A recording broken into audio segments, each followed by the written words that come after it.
नमस्कार साथियों, स्वागत है आप सभी का आपके अपने YouTube चैनल आरकेपी स्टडी प्लस पर। मैं देवेश शुक्ला जो आपको यूपी स्पेशल पढ़ा रहा हूं और आपको दूसरे सब्जेक्ट्स की भी क्लासेस मिल रही हैं। आप रीजनिंग की, हिंदी की, मैथ की और पॉलिटी की क्लासेस मिल रही हैं और ये क्लासेस आपको ऐसे ही कंटिन्यू मिलती रहेंगी। तो आज हम क्या देखेंगे, अभी लास्ट जो वीडियो आपको मिला था उसमें जो है उत्तर प्रदेश पार्ट वन एक नज़र में, मतलब एक ओवरव्यू पार्ट वन आया था। मैंने आपको बताया था कि इसके लिए हम आपकी तीन क्लासेस अपलोड की जाएंगी, जिसकी कि आज दूसरी क्लास है। ठीक है, तो दूसरी क्लास शुरू करने से पहले आप सब लोग जो है क्या करिए कि अपने वीडियो को जो है शेयर करिए और चैनल को अगर आपने सब्सक्राइब नहीं किया है तो चैनल को सब्सक्राइब कीजिए और लाइक कीजिए। ठीक है, तो इसी के साथ आज का हम अपना वीडियो देखेंगे कि आज हम आपको क्या बताएंगे उत्तर प्रदेश के बारे में।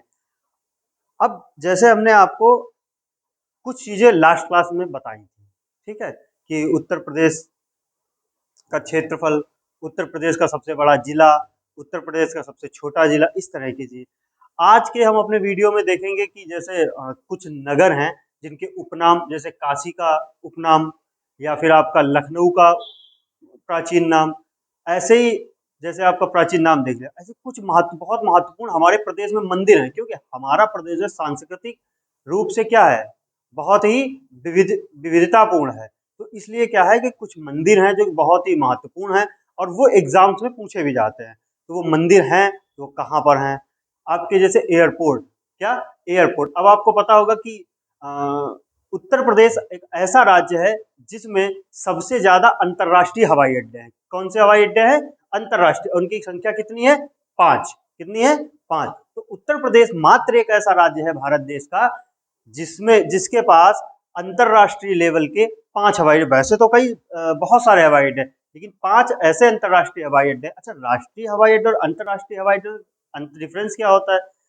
अंतर यह है कि जो अंतर्राष्ट्रीय हवाई अड्डे होते हैं वहां से आपको विदेशों के लिए भी फ्लाइट मिलती है, और जो राष्ट्रीय हवाई अड्डे होते हैं वहां आपको जैसे दिल्ली से आपको चेन्नई की, चेन्नई से आपको मान लीजिए गुड़गांव की, गुड़गांव से आपको चंडीगढ़ की, चंडीगढ़ से फिर चेन्नई, चेन्नई से आपको मान लीजिए बेंगलुरु की। तो वहां अच्छा, अब ऐसा नहीं है कि अगर अंतर्राष्ट्रीय तो वहां से सिर्फ विदेशों के लिए फ्लाइट मिलती हैं आपको, राष्ट्रीय फ्लाइट नहीं। तो वहां पे राष्ट्रीय फ्लाइट मतलब अपने देश से देश में जाने के लिए भी फ्लाइट होती है और अंतर्राष्ट्रीय भी होती है। ठीक है, तो ऐसे ही और भी चीजें जानेंगे।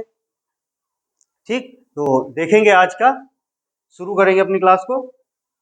तो आज हमारी क्लास है उत्तर प्रदेश एक नजर में, क्लास पार्ट 2। ठीक है, तो लो पहली स्लाइड ही आपकी क्या आ गई, हवाई अड्डे। क्या? हवाई अड्डे, उत्तर प्रदेश के प्रमुख हवाई अड्डे, उत्तर प्रदेश के प्रमुख हवाई अड्डे। अब आपसे पूछ लेता है कि चौधरी चरण एयरपोर्ट कहाँ है? नीचे ऑप्शन दे दिया, क्या? लखनऊ, प्रयागराज, रायबरेली और कानपुर। तो अब आपको पता होना चाहिए कि जो चौधरी चरण एयरपोर्ट है अंतरराष्ट्रीय हवाई अड्डा है या राष्ट्रीय हवाई अड्डा। ऐसा भी पूछ सकता है कि इनमें से कौन सा राष्ट्रीय हवाई अड्डा नहीं है, या कौन से हवाई अड्डा है जो आपका अंतरराष्ट्रीय हवाई अड्डा है। 3 आपको राष्ट्रीय दे दिए और एक आपसे अंतरराष्ट्रीय दे करके पूछ लेता है। तो इसीलिए देखेंगे, पहला है हिंडन हवाई अड्डा। कौन सा? हिंडन हवाई अड्डा, हिंडन हवाई अड्डा। तो हिंडन हवाई अड्डा कहाँ है? गाजियाबाद। अच्छा, जो हिंडन हवाई अड्डा है यहाँ पे क्या है, हमारी वायुसेना का एयरबेस भी है। क्या है? वायुसेना का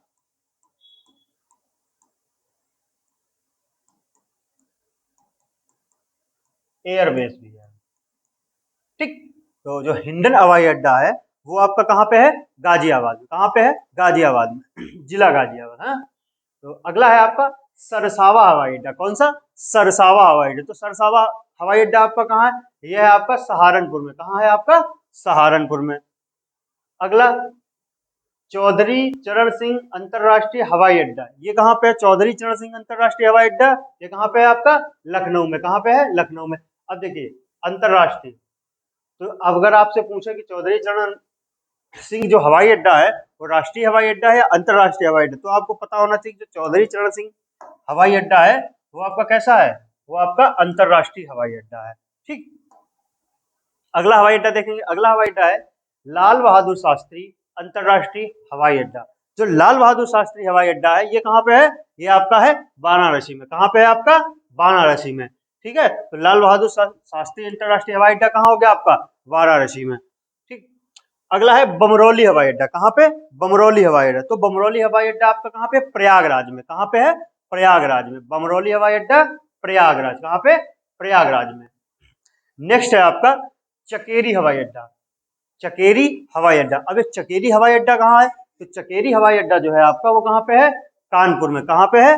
कानपुर में। चकेरी हवाई अड्डा कानपुर में। आपको याद रखना है, आप 2 से 4 बार इनको पढ़ेंगे जब, तो आपको अपने आप याद हो जाएगा कि चकेरी कहाँ पे है, बमरौली कहाँ पे है, लाल बहादुर शास्त्री कहाँ पे है, चौधरी चरण सिंह कहाँ पे है। ठीक है, तो आगे देखेंगे। अगला है हमारा नागरिक हवाई अड्डा। कौन सा? नागरिक हवाई अड्डा। तो नागरिक हवाई अड्डा जो है हमारा वो कहाँ है? तो नागरिक हवाई अड्डा भी हमारा कहाँ पे है? कानपुर में है। कहाँ पे है? कानपुर में है। तो देखिए कानपुर में आपको मिल गए 2, कानपुर में हवाई अड्डे मिले आपको 2। पहला चकेरी हवाई अड्डा और नागरिक हवाई अड्डा।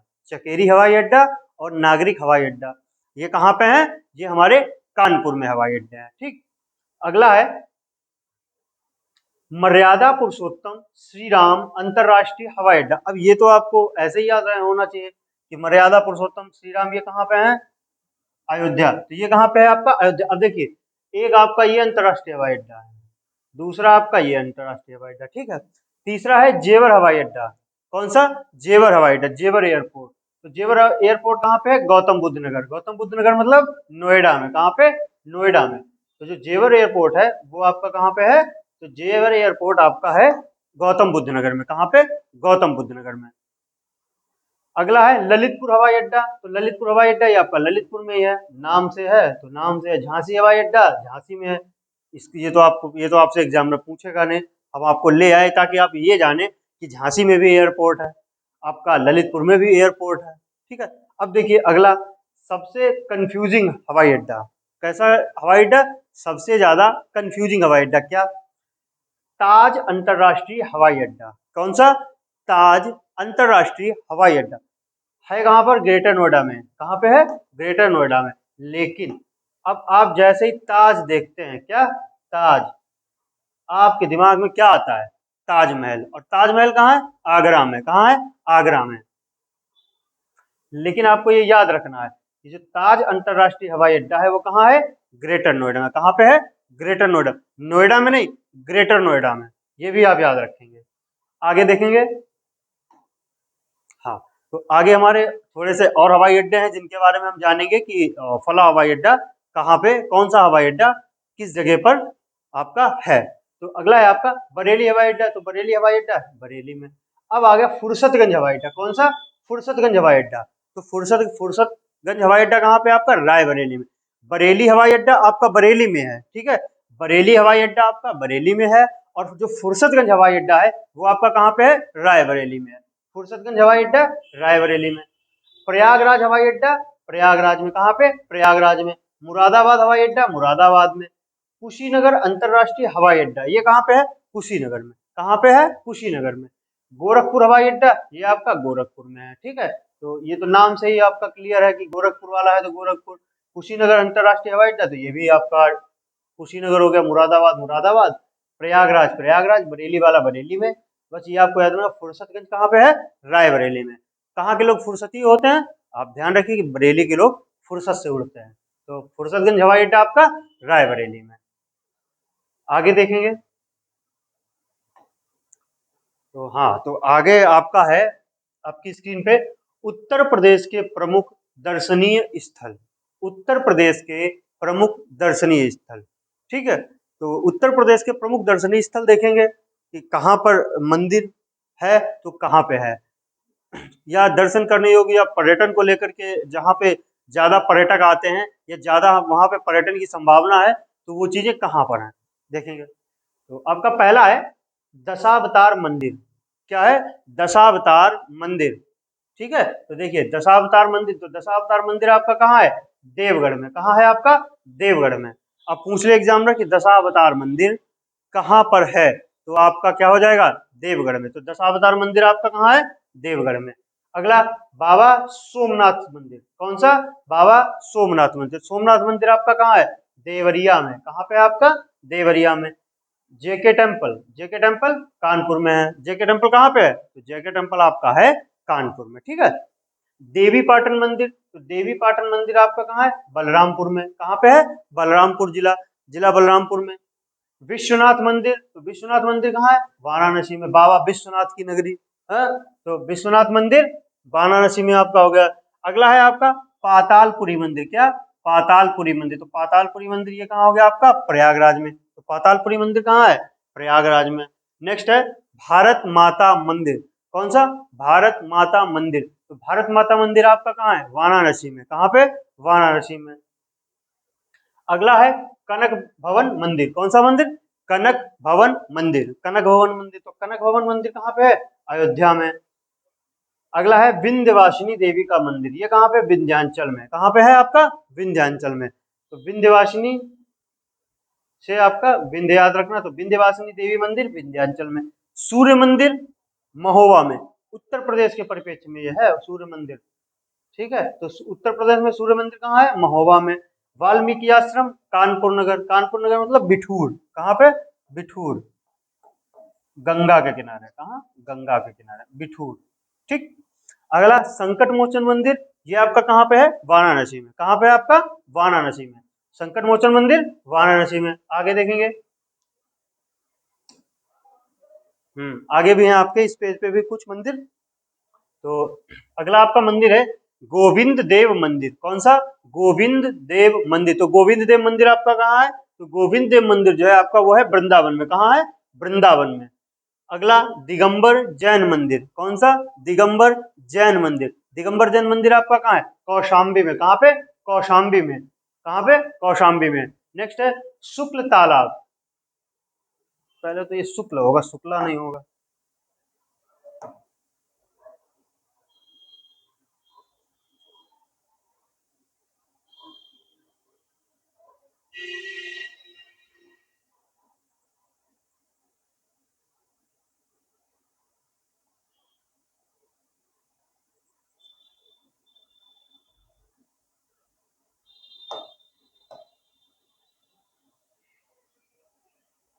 तो अगला है आपका शुक्ल तालाब, क्या है, शुक्ल तालाब। तो शुक्ल तालाब आपका कहाँ पे है, कानपुर देहात। कहाँ पे है आपका, कानपुर देहात। अगला है आपका संत कबीर निर्वाण स्थल, क्या, संत कबीर निर्वाण स्थल। तो संत कबीर जो निर्वाण स्थल है वो कहाँ पे है आपका, मगहर में। कहाँ पे, मगहर में। नेक्स्ट है आपका दशावतार मंदिर, क्या है, दशावतार मंदिर। दशावतार मंदिर देवगढ़, ये अभी आपको मैंने पीछे वाली स्लाइड पे ही बता दिया, हाँ ये डबल हो गया। दशावतार मंदिर देवगढ़।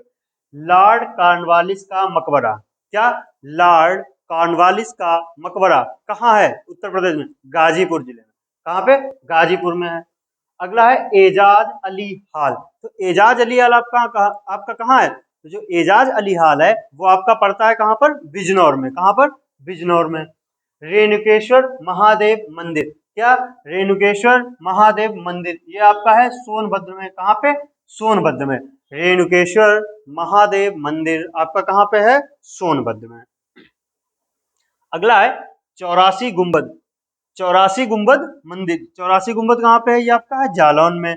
बेल्हा देवी मंदिर आपका कहाँ है, प्रतापगढ़ में, क्या, प्रतापगढ़ में। बेल्हा देवी मंदिर आपका कहाँ पे है, प्रतापगढ़ में, ठीक है। आगे देखें, हाँ आगे है आपका प्रमुख ऐतिहासिक एवं पर्यटन पर्यटन स्थल, ठीक है। तो देखें क्या है, अब आपसे पूछ लेता है कि अकबर का मकबरा किस जगह पर स्थित है, आपको चार ऑप्शन दे दिए।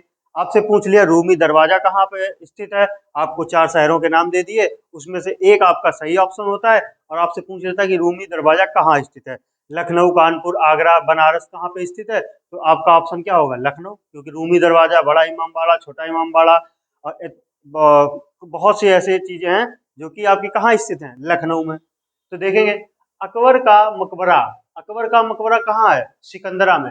अब देखिए, अब आप ये कहेंगे कि ये तो इतिहास का क्वेश्चन है, इस्माद वो क्या नाम, स्मार्ट उद्दौला लिखा।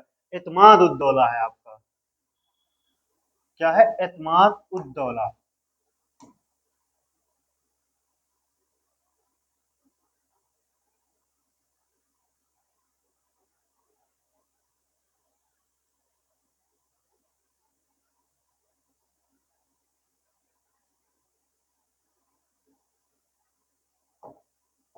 क्या है आपका? एतमाद उद दौला। एतमाद उद दौला। तो एतमाद उद दौला का मकबरा कहाँ है आपका? आगरा में है। अकबर का मकबरा सिकंदरा में, इत्माद उद दौला का मकबरा आगरा में। अब आपको ये लग रहा होगा हिस्ट्री के प्रश्न है।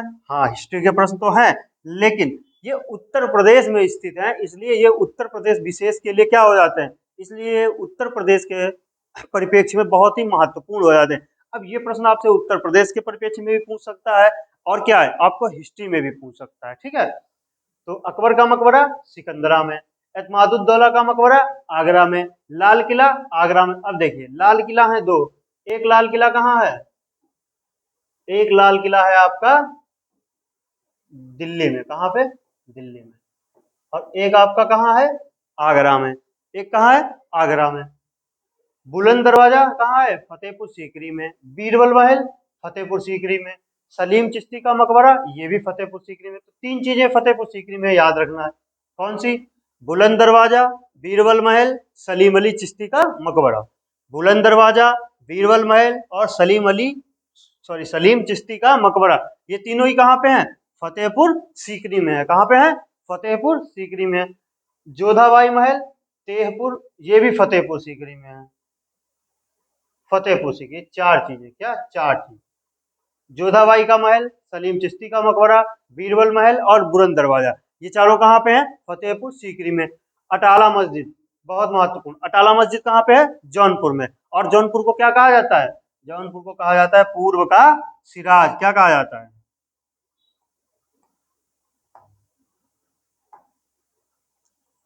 पूर्व का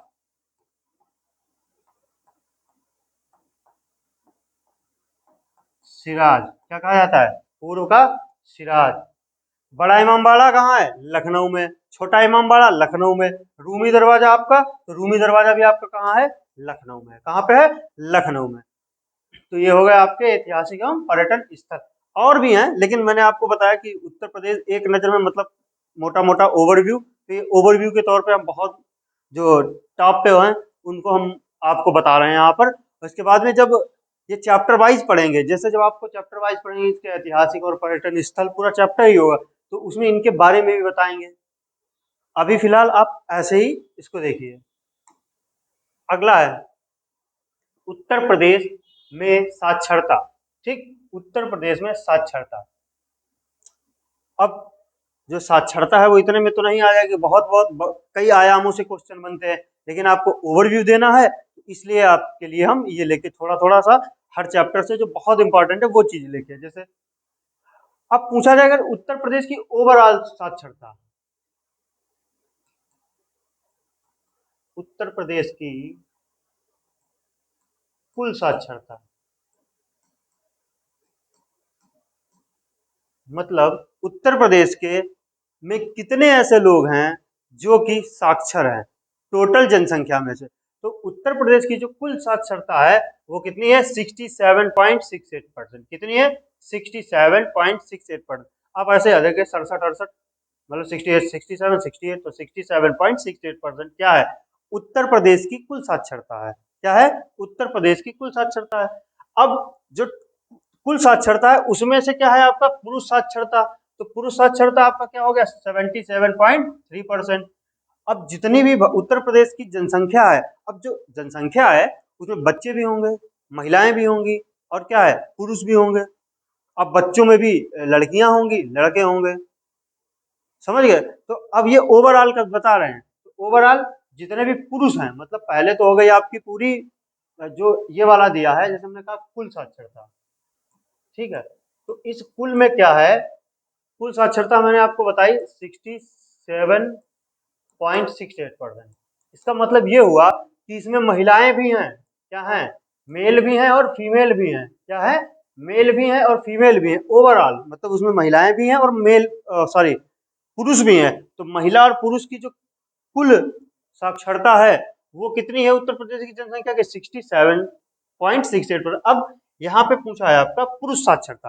अब पुरुष साक्षरता कैसे निकल, अब ये कुल थे, इसमें ये मेल हो गए और ये क्या हो गए, फीमेल हो गए। क्या हो गए, फीमेल हो गए। तो अब इसने पूछा है कि जो ये मेल थे, मतलब इसकी कुल जनसंख्या में, उत्तर प्रदेश की कुल जनसंख्या में जो मेल थे, तो जो मेल है, अब मेल में निकालना है कि मेल कितने प्रतिशत साक्षर है, मेल जो है पुरुष वो कितने प्रतिशत साक्षर है। तो मेल की साक्षरता आपकी हो गई कितनी, 77.3%। ठीक, कितना, 77.3%। अब जब टोटल जनसंख्या में से आपने मेल हटा दिए तो क्या बचे, बच गई फीमेल। तो अब फीमेल की जो फीमेल जितनी भी है, मान लीजिए 100 फीमेल थी, तो उसमें से कितनी साक्षर है, तो उनका आपको परसेंटेज दिया हुआ है 57.2%। कितना, 57.2%। ठीक, तो 57.2%। अब देखिए, ऐसे समझिए आप एक बार,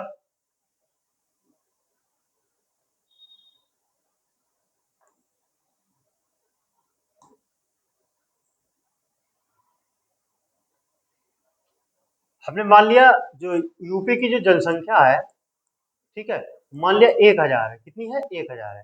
तो जो 67.68% है, ये किसका 67.8% होगा, ये टोटल जनसंख्या का। क्यों, क्योंकि इसमें मेल भी है और फीमेल भी है।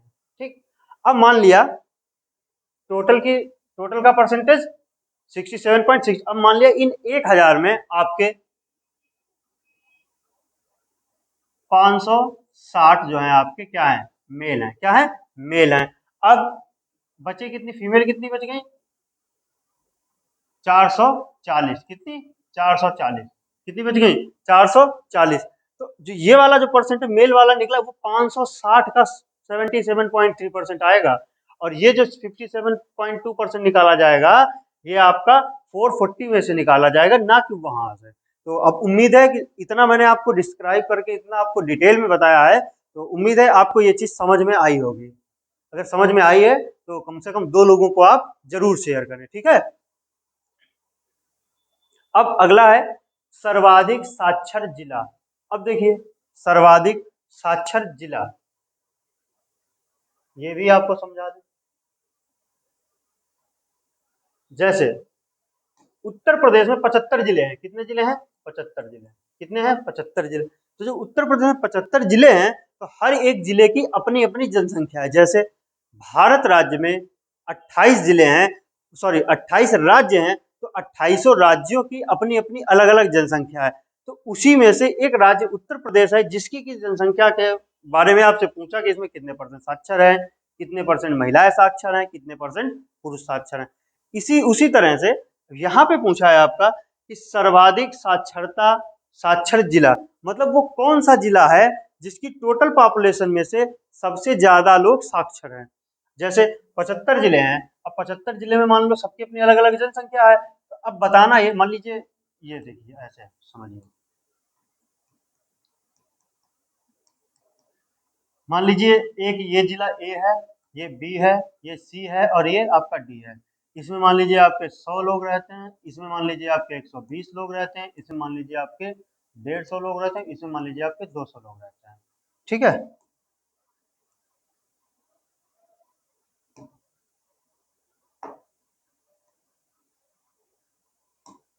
इसमें मान लिया आपके 200 लोग रहते हैं। ठीक, अब इसमें साक्षरता पूछी, इसमें साक्षरता पूछी, इसमें साक्षरता या इसमें, तो इसका कहने का मतलब ये है प्रश्न का कि सर्वाधिक साक्षर जिला। अब देखो, मान लिया हमने इसमें जो है 20% लोग साक्षर हैं। कितने, 20% लोग, तो 100 का 20% आपका कितना हो जाएगा, 20। ठीक है, इसमें हमने मान लिया आपका जो है 25% साक्षर है। कितने, 25% साक्षर है, तो इसका 25% कितना हो जाएगा आपका, 25 और 5 30। कितने, 30 लोग साक्षर हो गए। कितने लोग, 30 लोग साक्षर हो गए। इसमें इसमें भी मान लिया 20% साक्षर है, तो इसका कितना हो जाएगा, इसका हो जाएगा 30, इसका भी 30। ठीक, अब ये है, इसमें इसका भी मान लीजिए 20% लोग मान लीजिए इसका, आप 22% लोग साक्षर हैं। कितने, 22% लोग साक्षर हैं, तो 22 और 22 दूना 44, तो इसमें से 44 लोग साक्षर हैं। अब अगर आप देखेंगे कि परसेंटेज के हिसाब से तो 20% इसकी जनसंख्या का, 25% इसकी जनसंख्या का और 150 का 20% और 22%। तो अब आपसे ये पूछा गया कि सर्वाधिक साक्षर जिला, सर्वाधिक साक्षर से मतलब है उसकी जनसंख्या के परिप्रेक्ष्य में, सबकी अपनी अपनी जनसंख्या के परिप्रेक्ष्य में क्या है कि कौन सा ऐसा जिला है जिसकी की परसेंटेज सबसे ज्यादा। तो आप देखिए सबसे ज्यादा परसेंटेज किसकी है यहाँ पे, तो सबसे ज्यादा परसेंटेज आपकी है बी वाले की। क्या है, जो 120 है इसमें से 25% लोग साक्षर हैं। कितने, 25% लोग। ए में आपके 20% साक्षर है। जनसंख्या से कोई मतलब नहीं, जनसंख्या किसकी कितनी है, जनसंख्या तो आपकी सबसे ज्यादा डी वाले जिले की है, लेकिन हमें निकालना है कि उस जिले के जो टोटल पॉपुलेशन है उसमें सबसे ज्यादा परसेंटेज किसका है, किसमें, साक्षर में। तो आपका ये हो जाएगा। तो इसी हिसाब से कौन सा जिला आ जाएगा आपका, सर्वाधिक साक्षर जिला आपका हो जाएगा गौतम बुद्ध नगर। कौन सा, गौतम बुद्ध नगर। अब न्यूनतम साक्षर जिला ये आपका है श्रावस्ती। जैसे आपका, अब इसी में अगर आपसे पूछे कि न्यूनतम साक्षर जिला इनमें से कौन सा है, न्यूनतम साक्षर जिला, तो न्यूनतम साक्षर जिला यहाँ पे क्या हो जाएगा, 20, ये ए और सी। ठीक है, क्या हो जाएगा, ए और सी। ठीक।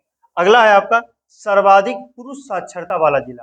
क्या, सर्वाधिक पुरुष साक्षरता वाला जिला। जैसा हमने अभी आपको कुल में बताया था कि प्रदेश में महिलाएं हैं और फिर पुरुष हैं, ऐसे ही जो जिले की जनसंख्या होगी, ठीक है, डिस्ट्रिक्ट की जो जनसंख्या होगी उसमें भी मेल भी होंगे और फीमेल भी होंगे। अब इसमें पूछा है कौन सा जिला है जिसके मेल सबसे ज्यादा साक्षर हैं और फीमेल सबसे ज्यादा साक्षर हैं। ठीक है, तो सर्वाधिक पुरुष साक्षरता वाला जिला कौन सा है, गौतम बुद्ध नगर है।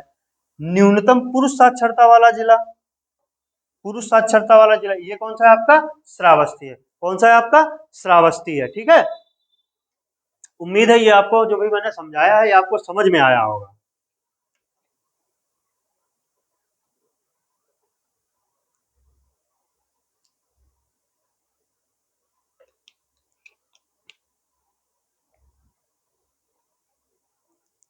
आगे देखेंगे तो अगला है हमारा उत्तर प्रदेश की प्रशासनिक इकाइयां। क्या, उत्तर प्रदेश की प्रशासनिक इकाइयां।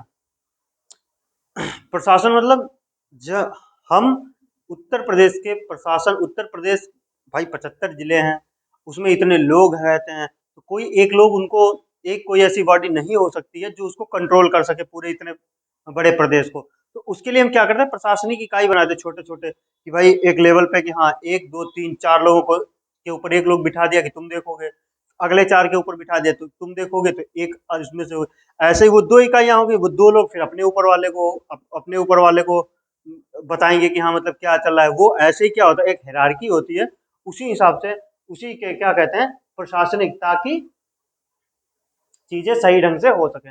अच्छा, उत्तर प्रदेश को कितने जनपदों में बांटा गया है, 75 जनपदों में। कितने, 75 जनपदों में। आपको ये सब पता हो, ये बात पता होगी। अब 75, सबसे पहले देखिए 75 जिले, कितने, 75 जिले, कितने, 75 जिले। अब इन 75 जिलों को कितने मंडलों में बांट दिया, 18 मंडलों में। कितने, 18 मंडलों में। 75 जिलों को कितने मंडलों में बांट दिया, 18 मंडलों में। अब जब मंडल हमने आपको पढ़ाए थे तो हमने मंडल हम बताए थे कि दो ऐसे मंडल हैं जिसमें छह छह जिले हैं। ठीक है, और नहीं, तीन तीन ऐसे मंडल हैं जिसमें छह छह जिले हैं। पांच, दो ऐसे मंडल हैं जिसमें पांच पांच जिले हैं। आठ ऐसे मंडल हैं जिसमें आपके चार चार जिले हैं। और पांच ऐसे मंडल हैं जिसमें कितने, तीन तीन जिले हैं। तो अब क्या, अब देखिए पूरे उत्तर प्रदेश में 75 जिले हैं, उसको बांटा 18 मंडलों में, फिर अलग अलग मंडलों में कुछ जिले कर दिए। तो इस हिसाब से क्या है, हमारा प्रशासन ऊपर तक जाता है। कुल मंडल 18, नगर निगम कितने हैं उत्तर प्रदेश में, 17। अब आप बताएंगे कि 17th नगर निगम कौन सा है, किस शहर को के नगर निगम को 17वां नगर निगम घोषित किया गया है, कौन सा है, शाहजहांपुर। शाहजहांपुर, क्या, शाहजहांपुर।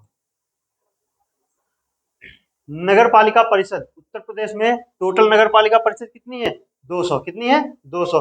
तहसीलें कितनी है, 351। अब तहसीलें क्या है, अब तहसीलें जिले 75 लेकिन तहसीलें 351 है। कैसे, हर एक जिले में अलग अलग तहसीलें होती हैं। अलग अलग तहसीलें, जैसे किसी में 6 हैं तो किसी में 4 हैं तो किसी में 7 है। तो जब ऐसे इनको सबको ऐड किया जाता है 75 जिलों की तहसील, टोटल तहसीलों को, तो आपकी कितनी तहसीलें होती हैं? आपकी तहसीलें हो जाती हैं 351। जिला पंचायत कितने हैं? 75। तो जितने जिले होंगे उतने आपके क्या होंगे? जिले पंचायत होंगे। क्षेत्र पंचायत 826। कितनी? 826 क्षेत्र पंचायत कितनी है उत्तर प्रदेश में? 826। अगला, अगला है आपका प्रमुख कारागार। क्या? प्रमुख कारागार। देखिए, केंद्रीय कारागार, जो उत्तर प्रदेश राज्य में केंद्रीय कारागार कितने हैं? कितने हैं? तो केंद्रीय कारागार आपके हैं 6। कितने हैं? 6 केंद्रीय कारागार। कितने हैं आपके? 6।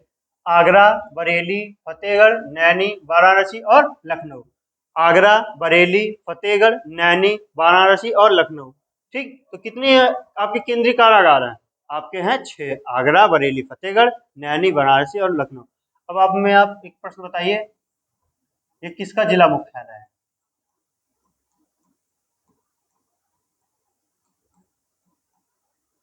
अभी मैंने आपको बताया था पिछली क्लास में, ये जिला मुख्यालय फतेहगढ़ किसका है? प्रदेश का प्रथम कारागार। क्या?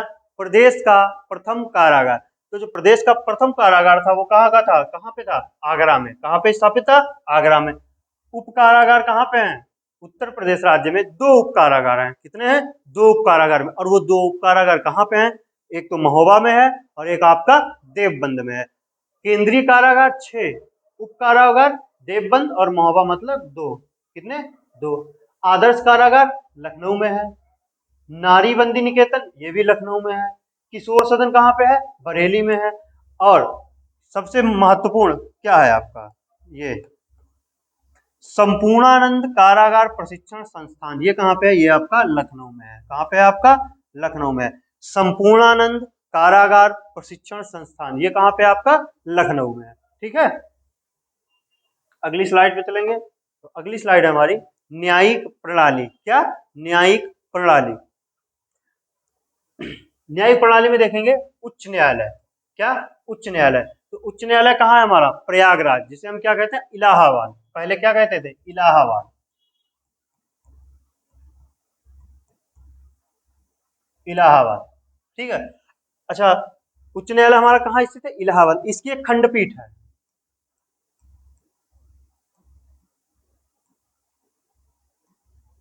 खंडपीठ आपकी कहाँ है? लखनऊ में। कहाँ है? लखनऊ में। ठीक, उच्च न्यायालय की स्थापना। क्या? उच्च न्यायालय की स्थापना अभी हमने शायद आपको पिछली क्लास में बताया था। 1866 डेट क्या थी? 17 मार्च। और इसकी स्थापना हुई कहाँ थी? आगरा में। कहाँ हुई थी? आगरा में। कहाँ पे हुई थी? आगरा में। कहाँ पे? आगरा में 1866 में। लेकिन 1869 में ये कहाँ आ गया था? इलाहाबाद। कहाँ आ गया था? इलाहाबाद में। ठीक, न्यायाधीशों की स्वीकृत संख्या, वर्तमान में न्यायाधीशों की जो स्वीकृत संख्या है वो कितनी है? 160। कितनी है? 160। उच्च न्यायालय के प्रथम मुख्य न्यायाधीश कौन थे? न्यायाधीश वाल्टर, जस्टिस वाल्टर मॉर्गन। ये क्या थे? अंग्रेज थे, क्योंकि 1866 में हम क्या थे? अंग्रेजों के गुलाम थे। तो अब हम जब उनके गुलाम थे तो सीधी सी बात है कि वो जो अपना बिठाएंगे चीफ जस्टिस वो कौन होगा? तो उनका ही अपना होगा। तो कौन थे? Walter Morgan. वर्तमान में न्यायाधीश कौन है? वर्तमान में आपके न्यायाधीश है न्यायमूर्ति अरुण भंसाली। कौन? न्यायमूर्ति अरुण भंसाली। अब देखिए, आर्थिक अपराधों के लिए विशेष न्यायालय कहाँ पे है? लखनऊ, आगरा, मेरठ एवं बरेली। 4 जगह पे। लखनऊ, आगरा, मेरठ एवं बरेली। अब अपराध जो है खाली मार कुटाई करना और किसी की जमीन हड़प लेना, फौजदारी और वही दीवानी नहीं है। तो आपका अपराध क्या है? आर्थिक अपराध। आर्थिक तौर पे अगर आप किसी को प्रताड़ित करते तो वो भी एक अपराध है। तो इसके लिए न्यायालय कितने हैं? लखनऊ, आगरा, मेरठ और बरेली। 4 जगह हैं। अगला है राज्य में औद्योगिक न्यायाधिकरण, मतलब उद्योगों के लिए। और उद्योगों के लिए मतलब अगर कोई चीज होती है गड़बड़ तो उनकी जो है अलग एक न्यायालय बनाए गए हैं, जो इस सिर्फ और सिर्फ उन्हीं लोगों की क्या है? सुनवाई करते हैं। तो राज्य में औद्योगिक न्यायाधिकरण कितने हैं? ये भी 6 हैं।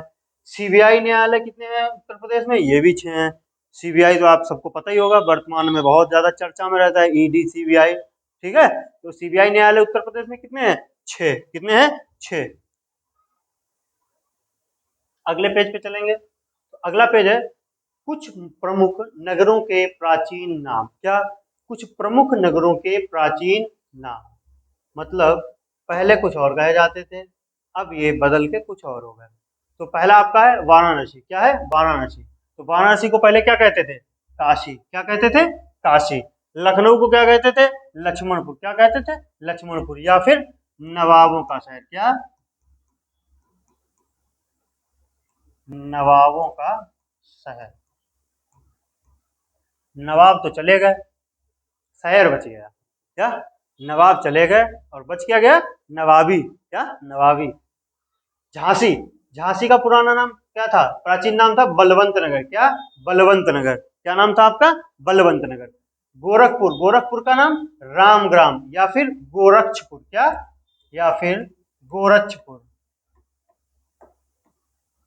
इसे पुराने समय में रामग्राम और गोरक्षपुर के नाम से भी जानते थे।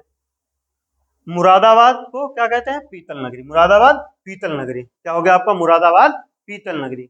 अगले पेज पे चलेंगे, नगरों के उपनाम।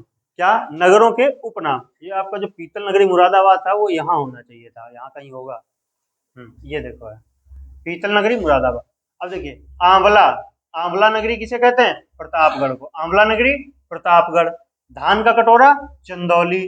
धान का कटोरा चंदौली। अभी आप उत्तर प्रदेश के परिप्रेक्ष्य में पढ़ना है, ये मत कहिएगा सर हमने तो कुछ और पढ़ा था। तो कुछ और आपने देश के उसमें पढ़ा होगा, और जब आप क्या नाम अंतरराष्ट्रीय लेवल का पढ़ेंगे तो आपको दूसरी चीजें मिलेंगी, पूरे देश का पढ़ेंगे तो दूसरी चीज मिलेगी, और आपको उत्तर प्रदेश का विशेष में पढ़ना है तो आपको उत्तर प्रदेश का ही पढ़ाया जा रहा है। तो उत्तर प्रदेश में धान का कटोरा चंदौली है। आंवला, उत्तर प्रदेश में आंवला नगरी किसे कहा जाता है? प्रतापगढ़ को कहा जाता है। काशी की बहन गाजीपुर को कहा जाता है। कैंची नगरी मेरठ। यहाँ पे हर तरह की कैंची मिलती है, चाहे वो बाल काटने वाली हो, चाहे आपको कपड़ा काटने वाली हो, चाहे जेब काटने वाली हो, हर तरह की कैंची मिलती है यहाँ पे। चाकुओं का शहर रामपुर, जैसे रामपुरी चाकू, सब्जी काटने वाला चाकू, हर तरीके का चाकू। रामपुर चाकुओं का शहर। हींग नगरी हाथरस। क्या हींग नगरी किसे कहते हैं? हाथरस को कहते हैं। पीतल नगरी मुरादाबाद। पूर्व का सिराज जौनपुर, अभी हमने आपको पिछली स्लाइड में बताया, 2 स्लाइड पीछे। सुहाग नगरी फिरोजाबाद। क्या? सुहाग नगरी फिरोजाबाद। कांच के लिए प्रसिद्ध, कांच की चूड़ियों के लिए, कांच की चूड़ियों के लिए प्रसिद्ध। ठीक है, कांच की चूड़ियों के लिए क्या? सुहाग नगरी। फिर इत्र नगरी कन्नौज। सुरमा नगरी बरेली। सुरमा नगरी बरेली। ठीक है, अगली स्लाइड देखेंगे और ये हमारी आज की लास्ट स्लाइड होने वाली। क्या? Last slide. और इसमें जो ये 5 लिखे हुए हैं ना, ये आपके एग्जाम के दृष्टिकोण से बहुत बहुत बहुत महत्वपूर्ण है। लगभग मान के चलिए कि हर एक यूपी के एग्जाम में इनमें इन 5 में से आपको एक क्वेश्चन जरूर मिलता है, 98%। क्या? उत्तर प्रदेश राज्य पिछड़ा वर्ग आयोग का गठन। क्या? उत्तर प्रदेश राज्य पिछड़ा वर्ग आयोग का गठन कब किया गया था? तो उत्तर प्रदेश राज्य पिछड़ा वर्ग आयोग का गठन कब हुआ था? 1993 में। कब? 1993 में। उत्तर प्रदेश अल्पसंख्यक आयोग का गठन 1994 में। अब देखिए राज्य पिछड़ा वर्ग 1993 और अल्पसंख्यक आयोग 1994। ठीक है, राज्य मानवाधिकार आयोग का गठन, उत्तर प्रदेश राज्य मानवाधिकार आयोग का गठन कब किया गया था? 2002 में। उत्तर प्रदेश राज्य मानवाधिकार आयोग का गठन 2002 में। राज्य सूचना आयोग का गठन 2005 में, आरटीआई। ठीक, राइट टू इंफॉर्मेशन। राज्य महिला आयोग का गठन 2004। राज्य महिला आयोग का गठन 2004। सब आयोग महिलाओं के लिए हैं, पुरुष के लिए कोई पुरुष आयोग नहीं। ठीक है, तो परेशान ना हो, इसलिए सही से रहा करो, तो पता चले महिला आयोग वाले हैं, पुरुष आयोग है नहीं। तो आज की क्लास यहीं पे आपकी समाप्त करेंगे, और एक क्लास में हम आपको और एक नज़र में उत्तर प्रदेश लाएंगे, और उसके बाद में फिर आपका चैप्टर वाइज आपके ले आएंगे। तो सभी लोग क्या वीडियो देखिए और पढ़ते रहिए और अपने दोस्तों को शेयर करते रहिए। धन्यवाद। राधे राधे।